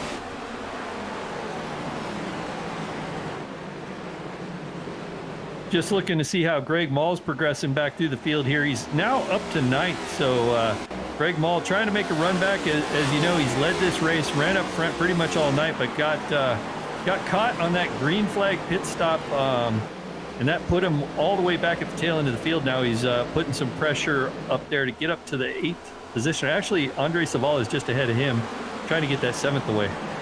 Let's not forget about another storyline. Wes Holland, championship contender, from 2 laps down, doing it the hard way, back on the lead lap here in the 14th spot. And you know, Scott, that's going to be pretty exciting, especially if we get another caution or two. You know, Wes Holland is going to get back up there if he can. Gets around the 38 car of Christopher Davis. He was not wasting any time there, just diving to the inside. Christopher Davis has no choice but to let that position go as he sets his sights on the lap car of Jeff Merck up front. In the Stone River Outfitters New England Racing Museum, Toyota Camry. Jack Watts maybe just scraping the wall there off turn 4. Back up front, Heath Smith putting some pressure on our leader of Justin Michael. You see that black number 1 there. Just got up on the rear bumper of Justin Michael. Had to back off there. Dives it into 3 here, holding it on that yellow line, trying to run him back down as they enter the front stretch here and crossing that line. Could Justin Michael be seeing some competition here for the first time tonight? With Heath Smith making a heck of a run. Christopher Howell in third there. Like I was mentioning earlier, Christopher Howell seems to be really good with tires tonight, so we'll have to wait and see if Christopher Howell is just hanging back and saving those tires and make a run towards the end of this thing.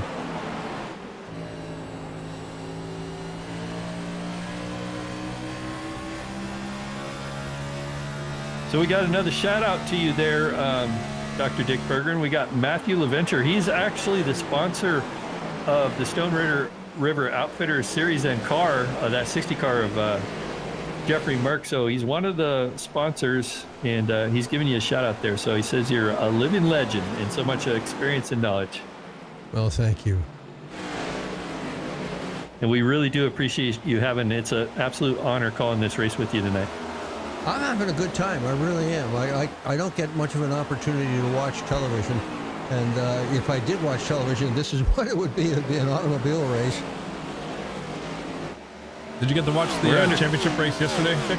I watched a lot of it. I listened to some of it on radio, but I watched probably 2/3 of it. Yeah, and I liked it. I mean, Joey Logano was a New England guy. He's a great human being. I mean, if you had to have a child, you would want the child to grow up to be Joey Logano. He's just so kind to people.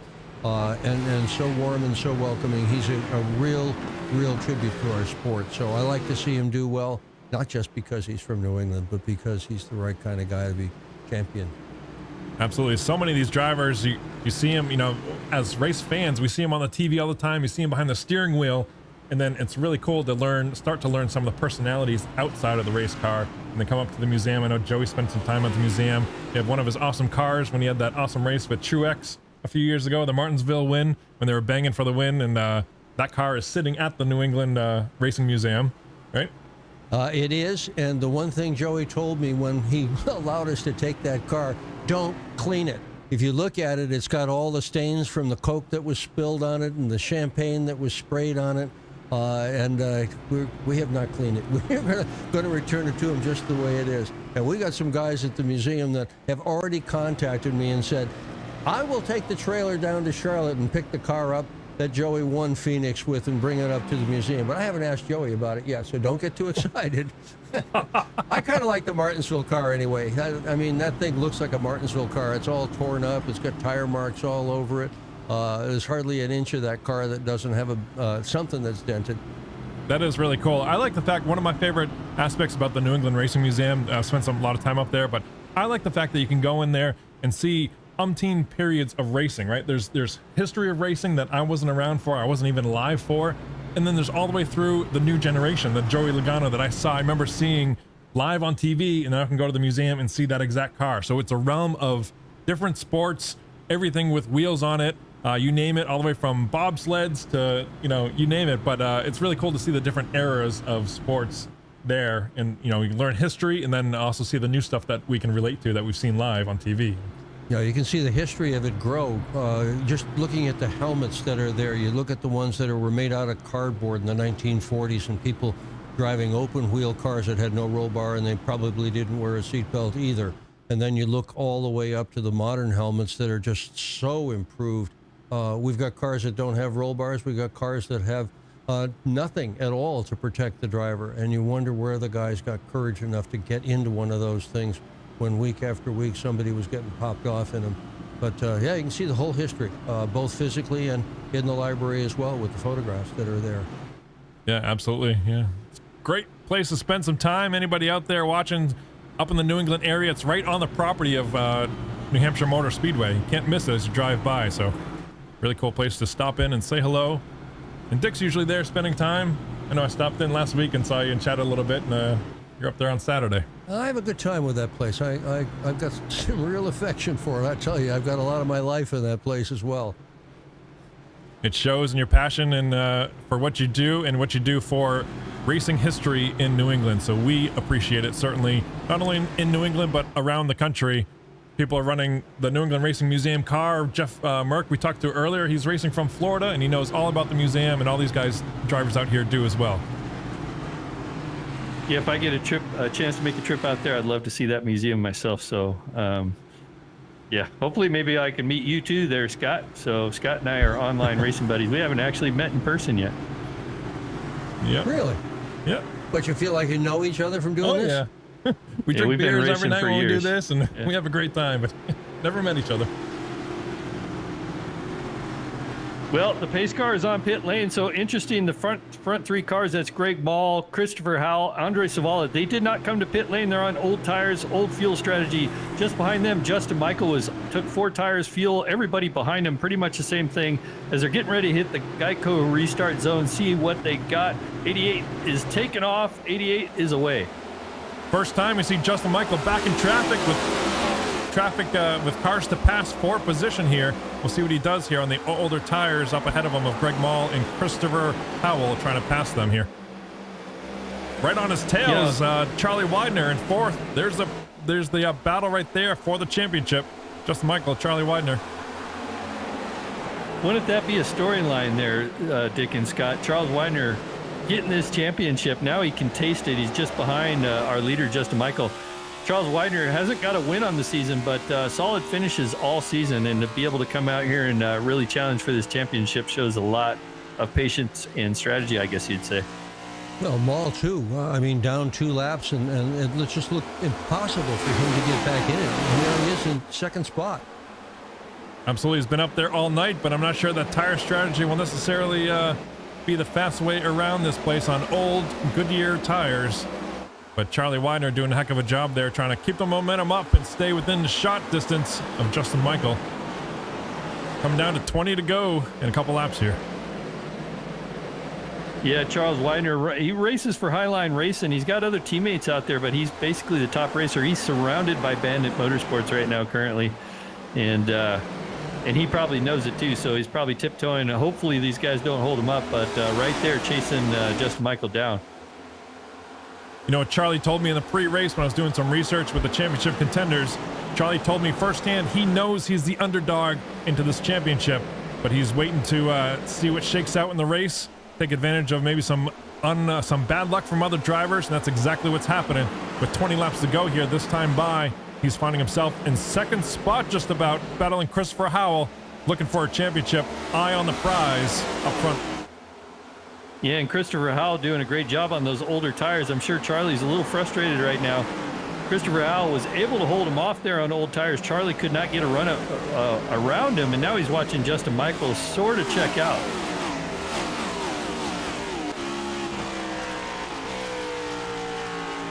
You can hear it there. We're on the roof cam of Christopher Howell out the backside. You can hear him shifting.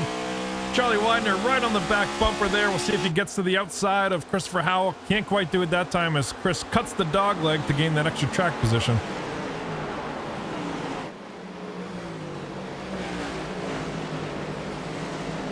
They slide through 2 here. Charlie trying to get on the inside now. Can't quite get it done here as they head to 3.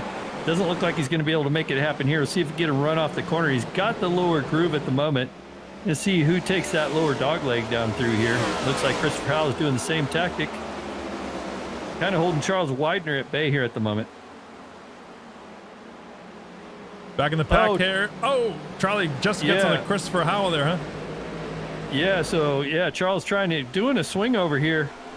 Gonna get this position now. I think that 88 was doing his best to hold up Charles Widener, and you can see by the pack of cars that are behind them all that Christopher Howell was kind of slower on those old tires, kind of holding up that whole pack of cars. Charlie's breathing a sigh of relief now, clear of Christopher and the whole rest of the field by a couple car lengths.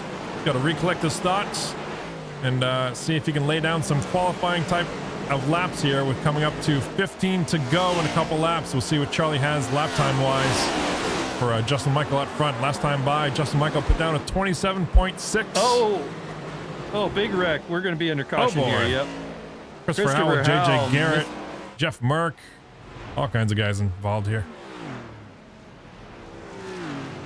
Yeah, while you're queuing up the replay, I was going to make another shout out. Wesley Holland currently up to 3rd. So Wesley Holland 2 laps down, championship player. It's a 1-2-3 right now. We got Charles Weidner, Justin Michael, and Wes Holland, our 3 championship contenders, all 1-2-3 right now, Scott. Yeah, watching this replay off of turn 4.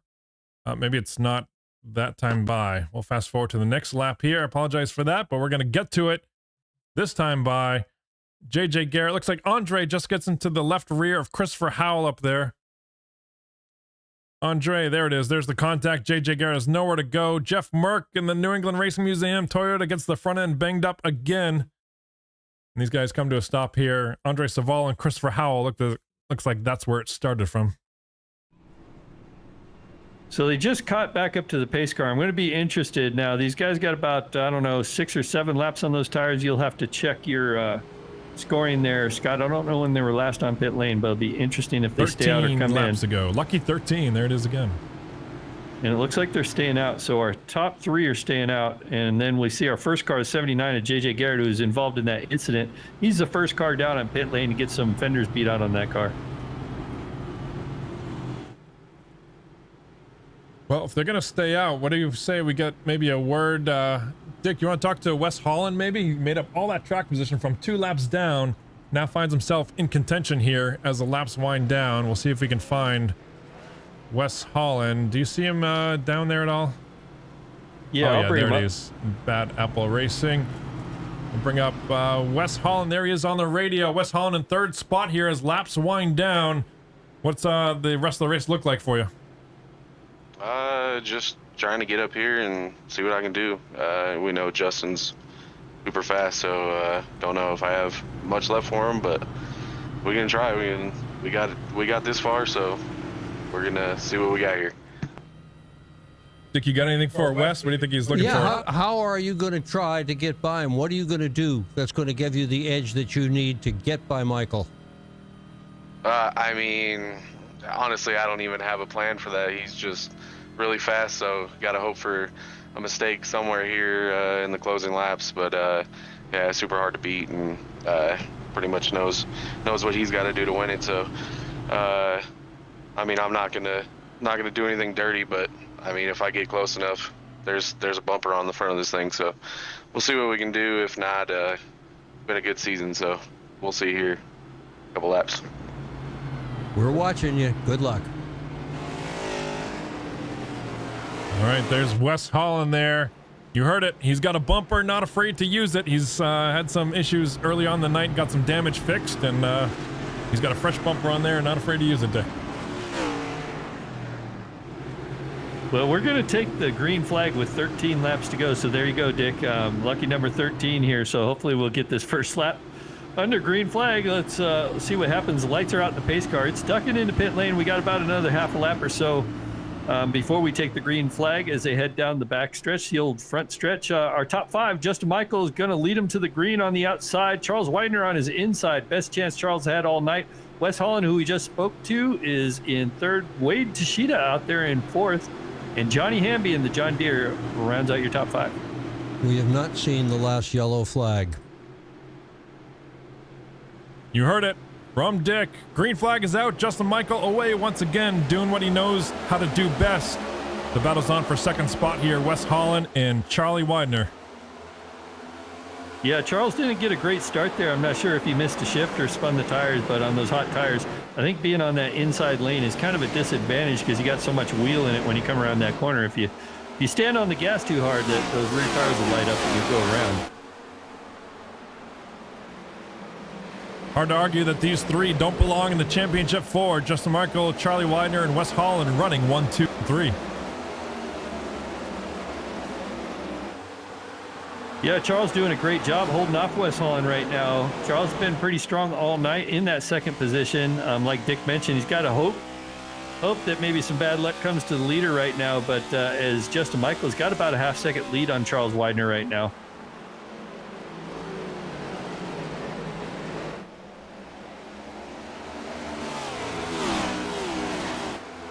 Getting down to it. 10 laps to go. Next time by. Who's got what it takes to pass, or at least get to his bumper? We heard it from Wes Holland, not afraid to use it, but he's got to get to him first. And we know Dick, through all these years, Catching's one thing, passing is something else. This time by, we got 10 laps to go, so it's pay window time, I guess you'd call it. There's a good move right there. Charlie gets loose off of turn 4 on the start-finish line, has to let off the gas, and that gives a spot to Wes Holland. He's got clean air in front of him. We'll see what he has as laps wind down. 10 to go. Championship trophy on the line. The money window is open here. Just behind all these guys, we got Greg Mall making a move on the 77 car of Jack Watts. Down on that yellow line, coming through turn 3 here, out on the front stretch, trying to get that position away as Greg Mall tries to make up some lost time that he had early in this race.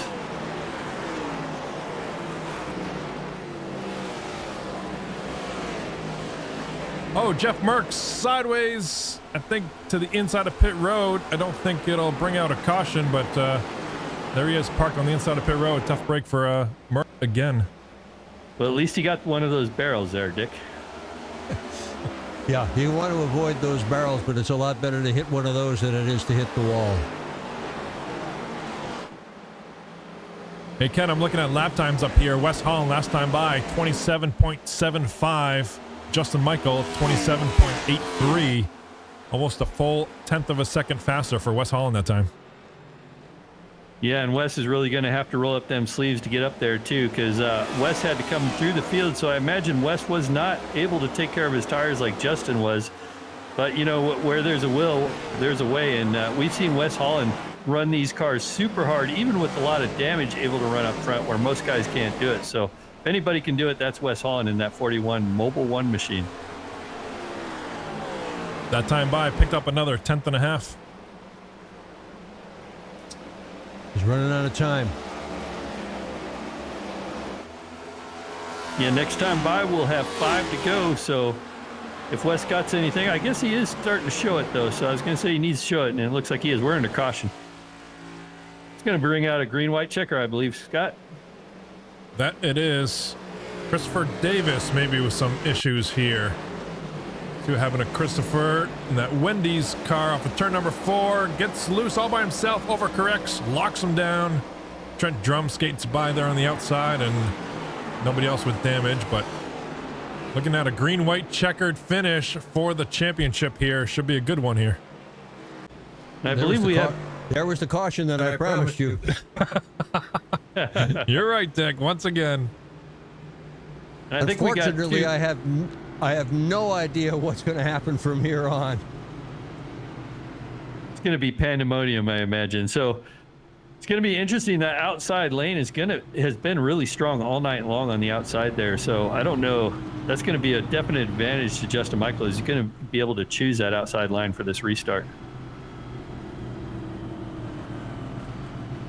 It's going to be up to Wes Holland to decide, you know, what he's going to need to do to strategize this start. And this new Geico restart zone, I think that's causing drivers to be extra cautious. They changed the rules here about halfway through the season. They added that Geico restart zone, and Justin Michael fell victim to it. I don't know. It was it's about 6 or 7 races ago. I can't remember what track that was, Scott, but remember Justin Michael going a lap down on one of these starts. Well, a good strategy for Holland would be to drop back a little bit. Will the green, just before the green flag drops, and go. And if you do that and you don't pass the leader before the green flag, you may well be on your way to a trophy. Dick, if I bring Justin up here, you want to ask him maybe what he's thinking for this green-white checker finish? Yeah, I sure do. Here's Justin Michael for you. All right, Michael, green flag finish here. What are we going to do? How are you going to play your cards now that we're at the end? Yeah, it's going to be hard. Just nothing we can do. Just turn a couple qualifying laps and hope for the best. Hopefully he gets a bad restart. Don't care about winning. If Greg wins, awesome. I just got to finish in front of the 41 and the 95. How are you going to do this restart? That's a secret we're not going to let out at the moment until after it happens. In case prying eyes are watching. Didn't you used to always say, Dick, nobody's listening, right? It's just us here.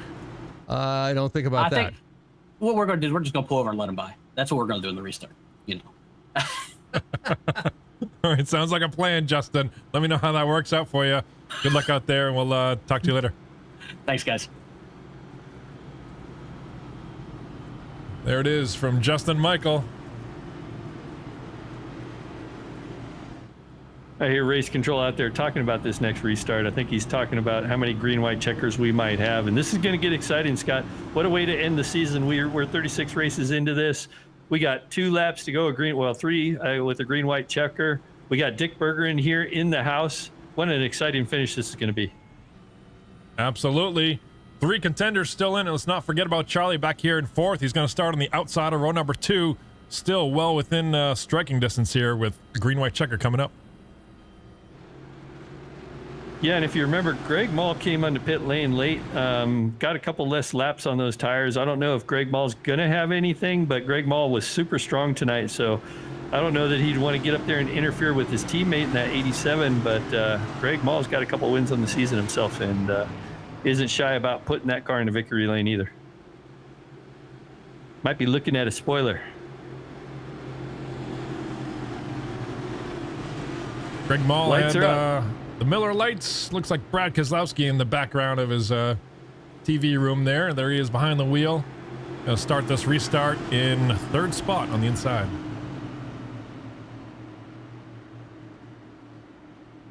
Well, we're racked, stacked, ready to go as they get ready to enter that Geico restart zone. We'll see if Justin Michael can get the start he needs. He's starting on the inside, which is interesting. I imagine that's because he's got his teammate back there.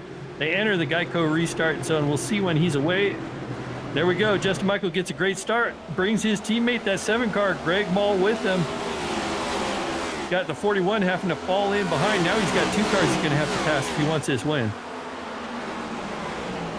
I think for Justin Michael, the best news he could have is his teammate Greg Mall being in 2nd spot. I'm sure he's going to make it extremely difficult if Wes Holland were to get to his bumper before this thing is done. And just behind them, we got Charles Widener getting passed by Wade Tashida there on the inside. Wade Tashida, gets sideways. Almost was a disaster there for Charles Widener. Saves it. We got 1 lap to go. 1 lap to go out front. 1, 2, 3. Oh, big wreck behind here. Yeah, we're still green. I think this is going to end under green flag, turn 3 and 4. Justin Michael to the inside. Wes giving it everything he's got, running out of track and across the finish line, wins the race, and your 2022 Stone River Outfitters Cup Series champion, Justin Michael, number 13. Lucky 13 comes up again, Dick. How about that? Yeah. Pretty Greg cool Mall for Justin. finishes the race in 2nd, and then Wes Holland is your top 3. So Wes Holland gave it all he's got, but he had nothing for our race winner in the Beretta Toyota Camry there. Justin Michael bringing it back down to the start-finish line here to burn those Goodyears off that thing. Well-deserved wins this season and a championship to boot there, Scott. Gets the trophy tonight. There he does. Takes home all the hardware, the race trophy, the champion trophy, you name it. Justin Michael came to collect it all, and that he accomplished. Burning him down on the front stretch here. Nobody had anything for Justin Michael tonight, whether it was restart, picking the lane, passing cars, whatever he had to do, pit stop. He did it all correctly, and he goes home with all the trophies as a result. That's it. Got to execute when it matters. We talked about that. There it is. Justin Michael has arguably executed the entire season from start to finish as he finds his way to victory lane here at Phoenix, driving up the ramp and parks it in victory lane there. Yeah, and I was able to get all their teams coordinated, so I have everybody on the radio already there, Scott, and in the queue and ready to go. All right, let's start from 3rd spot, Wes Holland. If you want to do me a favor, Ken, and start with Wes, and I'll cue him up here. Hey, Wes, Ken Huber, Dick Berggren, and Scott in the booth. Hey, great job tonight. I know that probably wasn't the result you were looking for. I know we talked to you, Dick talked to you in the booth right before that start, but good season overall. You want to talk about your race tonight?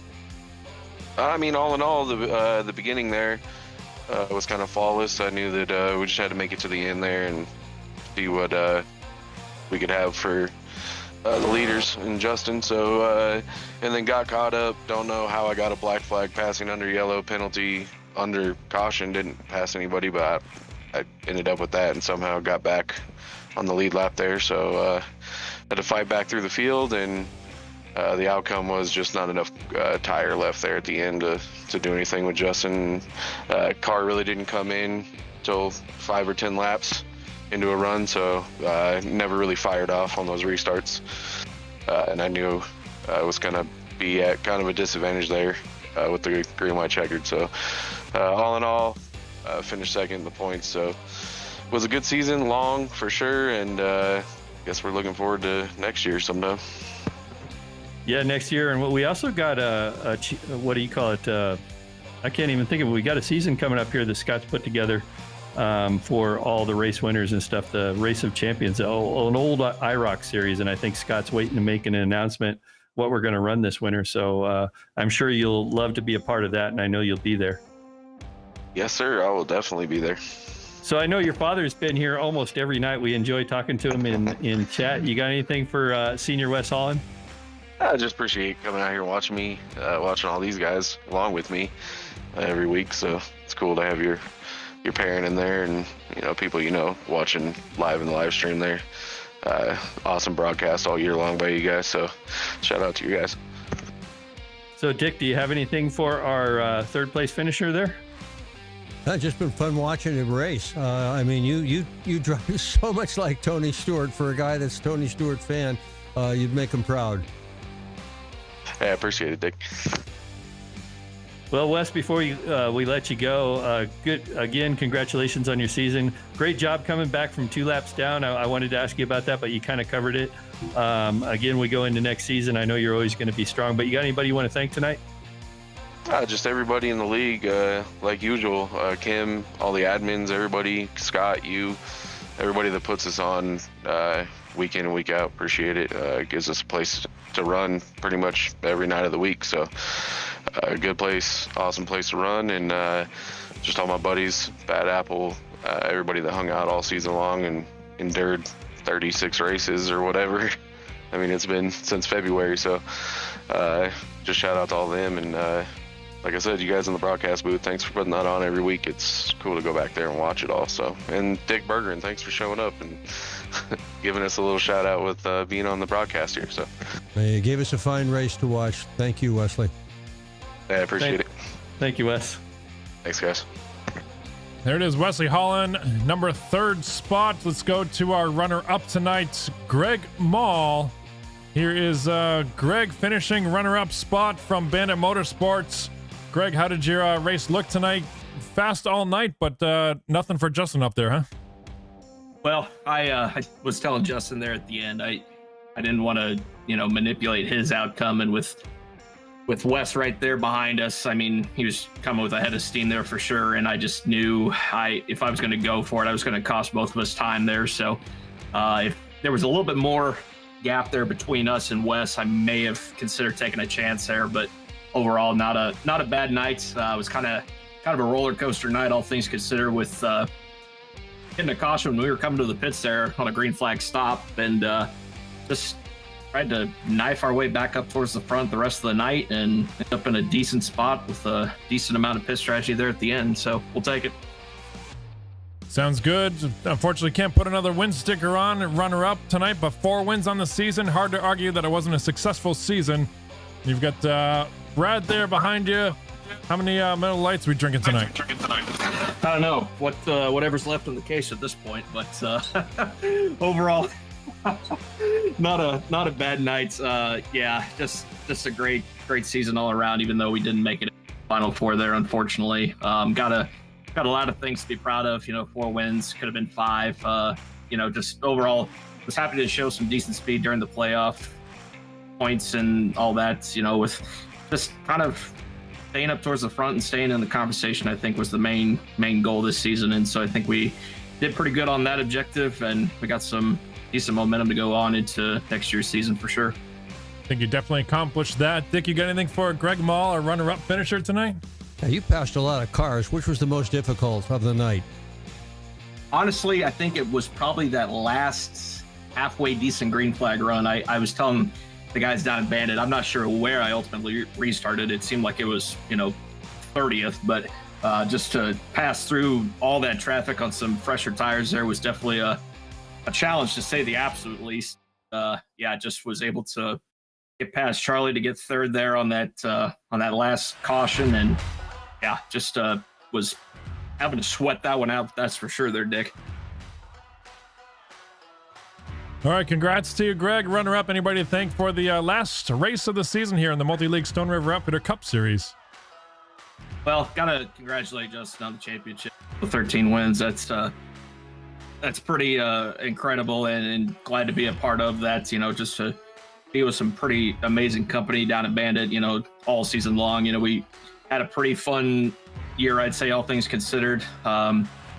Just gain some speed, gain some knowledge from the guys down there. It's definitely appreciated, to say the least. Gotta thank all the friends and family that are back home watching the broadcast. This was just a fun season, and just to be in the conversation, like I said, it's just a good feeling, and appreciate all their support. Of course, you, Scott, and you, Ken, up in the booth all season long. This is a fantastic broadcast, to say the absolute least, and just can't thank you guys enough for doing what you guys do this entire season. It's been phenomenal. Scott, with you and Patented Paints, making an awesome number 7 that we bring to the racetrack each year, each race weekend. Anyways, just awesome. And you with Ken up in the booth, putting on a great season. Admins and all their supports, and gotta thank Stone River Outfitters for the title sponsor this year as well. Appreciate all their work. Sounds good, Greg. It's hard to argue that you don't belong in this playoffs. I know you just barely missed the cutoff here but looking forward to the multi-league race of champions coming up starting next week, and looking forward to see how competitive you can be in that series. Yeah, definitely looking forward to MROC and seeing what we can offer in a little bit different format in that particular season for sure. So. Sounds good, Greg. Congratulations, and we'll talk to you later. Nice job here in the Stone River Outfitters Cup Series, runner-up tonight. Thanks, guys. There you have it. And Dick, this brings us to our champion, 2022 Stone River Outfitters Cup Series champion, Justin Michael. Gonna bring home a trophy just like this one on the trophy board here. Yeah, and he's running out of space on that roof for more checkered flags to go in. I didn't see him make any mistakes tonight, not any at all. Justin, how'd the race look from your standpoint there? It was a really good race for us. Hated for what happened there. I don't know, lap 10, whatever it was, when me and Merck got together and he went to the inside. So I definitely felt really, really bad about that. But I think looking back at it, looked like it was just one of those racing deals. But no, other than that, it was a good race. Wes got up there a few times, tried to challenge me, and was able to hold him off. And then not sure what happened to him, but he got put a couple laps down at one point. So, but it was a really, really good race for us. We definitely appreciate it. Sounds good. Dominated all night long, like Dick said. Executed on the restarts was probably your huge advantage. Is that what you saw, Dick, for most of the race? Well, yeah, I mean, the restarts certainly, but the rest of it, it just seemed as if the car was always in control. I never saw the car out of shape, and that saves the tires, and it also keeps it off the wall. Well done. Thank you. We put in a lot of work this week with practicing, me and Greg, and did a lot of practicing. Chris Wills was in there with us too sometimes, and so definitely a good team effort there. So definitely thank all the Bandit guys out there for helping us out with that. Sounds good, Justin. Anybody to thank for the victory tonight, taking home all the hardware from the race and the champion for Stone River Outfitter Cup Series? Anybody to thank for the championship tonight? Just you guys for calling a great race as always. We always appreciate that. Dick for showing up tonight. That's an awesome thing. We'd love to see that. Hopefully, maybe he'll come back a couple times next year. We'd definitely like to see that. Kim for putting on a great league. Stone River for sponsoring. A couple friends out there watching. Darren's out there watching. My boss Justin Brown's out there actually watching. I don't know if he still is or not, but we always like having people we know out there watch. And so yeah, and also my smoking hot wife over there said she always lets me race this Mondays, so we always appreciate that. All right, sounds good. Congrats, Justin, and we'll talk to you next week as the multi-league race of champions kicks off. We've got an announcement as we close this broadcast, the cars and tracks and whatnot. But look forward to seeing you next week in the Multi-League Race of Champions. Congratulations. Thanks, guys. I appreciate it. There you have it, Justin Michael, your 2022 Stone River Outfitters Cup Series champion. Speaking of Stone River Outfitters, I do want to go to the title sponsor, owner of Stone River Outfitter Cup Series, Matt LaVenture. You got a copy? Hey, Scott. Hey, Matty, what's going on? And I'm here joining the booth with Dick Bergeron. Just want to say a quick hello and obviously a thank you for taking on the title sponsor for the Stone River Outfitters Cup Series all night long. We had a great race tonight with Dick Bergeron, of course, in the booth, and we had a great time. And just want to thank you as the title sponsor here tonight. Oh, man, it's been a fascinating race. This whole season was really just a fascinating kind of chain of events that led to the next series and every kind of amalgamation of movement forward. Man, what an interesting season with so many great drivers. And for you to get the finale with Dr. Dick Bergeron was freaking awesome. Dick, you want to say hello to Matt? That's Matt LaVenture, the owner of Stone River Outfitters. Well, everybody appreciates the sponsors, and we do want to buy what we can from the sponsors, including this one. Yeah, thank you very much for your support. Thank you, Doctor. Every time earlier in the race you mentioned the old Phoenix, I'm a huge fan of the old Copper Classic and super modifieds and midgets and sprint cars running around here. I was in the same boat. I could not figure out what was 1 and 2, 3 and 4, and why there were so many grandstands and pit boxes up on the top. Yeah, it's all changed around, but I understand the rattlesnakes are still there. Yeah, Ken Huber, awesome job all season. Scott Patton, you guys put something really fun together, and it really accentuated the series, made it really interesting to watch, and you could run week to week and see kind of the storylines, and you guys put something really cool together. I appreciate that. Thank you, sir. I appreciate you sponsoring, and it was always fun. I don't know if you know this, Dick, but Maddie had joined me and Scott in the booth, especially earlier this season. He was kind of our pit road reporter, so it was always a lot of fun having Matt in the booth sometimes too. Absolutely. Appreciate it, Matt. Thanks for joining us here for the finale. Ken, you got anything to wrap up Phoenix here? Other than, wow, what a season. We had a great, I think Matt said everything that I kind of wanted to say. It was a great season. I think you and I learned a lot together.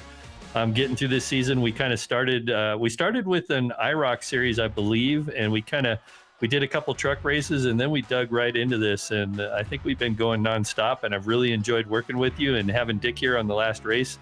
Just total awesome cap. It's like the cherry on top, and yeah, I can't wait to see what the future brings. Absolutely, me too. Dick, we appreciate your participation here. Appreciate you joining us. Hopefully you had as much fun as we did on the race. I had a great time tonight. I really did. I mean, the racing was absolutely terrific. And if there's anything in life I enjoy, it's a good race, especially when we got a dog at our feet, and we do in the booth here. Right? We're inside, out of the weather, having a great time, sharing some laughs, sharing some great stories, some great memories too. Crowning a new champion, Justin Michael, your 2022 Stone River Outfitters Cup Series champion. Let's not forget about that. Also won the race tonight, did everything he had to do correctly. Caps off a dominating year, 13 wins to finish it to boot. And appreciate you being here, Dick. Thank you so much. And that's about it from Phoenix. Thanks everybody for watching in the Multi-League Racing Network. On behalf of Dick Bergeron, Ken Huber, and myself, thanks everybody for watching. Have a great night. Good night, everybody. See you next season. Drivers, start your engines.